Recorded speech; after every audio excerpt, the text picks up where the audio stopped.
Хорошо, тукта. Яра, қазір сабыр етегіз әзірек, біз жырларбыз да, бейірбіз де. Ну, что там? Посмотрите.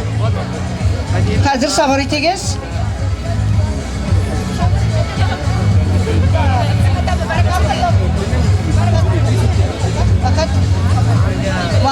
Сіздің көршіңізде шағир Ахмет Мухамедов, Ахат Газизович Мухамедов. Ишемісіз достар, байрамлансызды. Сізге Тоқайны оқырғамы, Мұса Жалиліні ме? Ғабдулла Тоқай.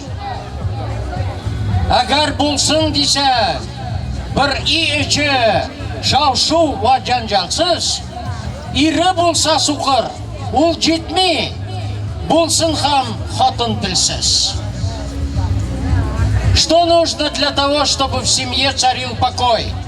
Одно, чтобы у слепого мужа жена была немой. Габдулла Тукай. Бик көңілсіз бір начар журнал ғымыр. Анда албат баш мақалы мал ирер. Я жизнь как дешевый журнал прочитал.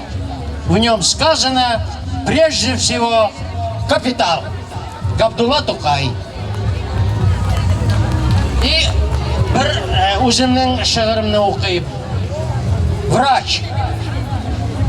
Каждый, конечно, знает истину без прикрас. Нас руки врача спасают в жизни 1000 раз. Верим ему, как прежде. С поклоном идем и с мольбой, и каждый идет с надеждой, здоровый или больной. Пусть светят ясные мысли после бед и удач. Первый для нас Всевышний, второй после Бога врач. Рахмат.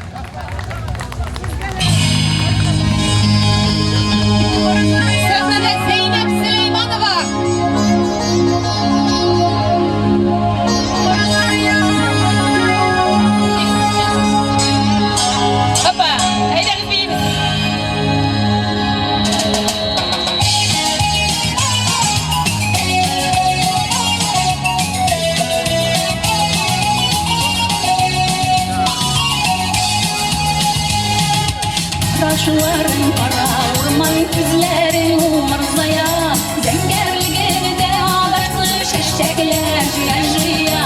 Senin küngeli kara, orman suyun umarzaya, hatta şuradan tutup duran el yazılar üstesaya. Senin küngeli kara, orman suyun umarzaya, hatta şuradan tutup duran el yazılar.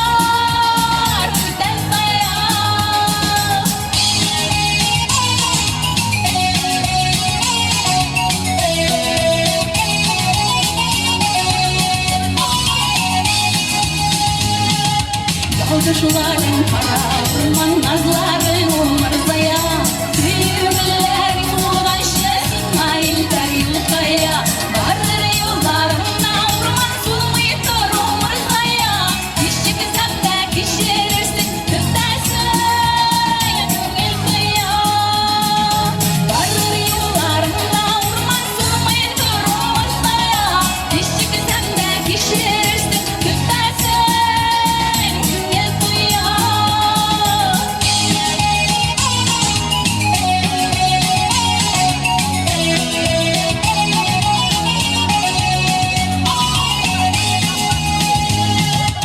Kuşların para, orman sinüzün umarzaya, andaştırma yarlarım, eleysenler olup yavam, mizgili gelsin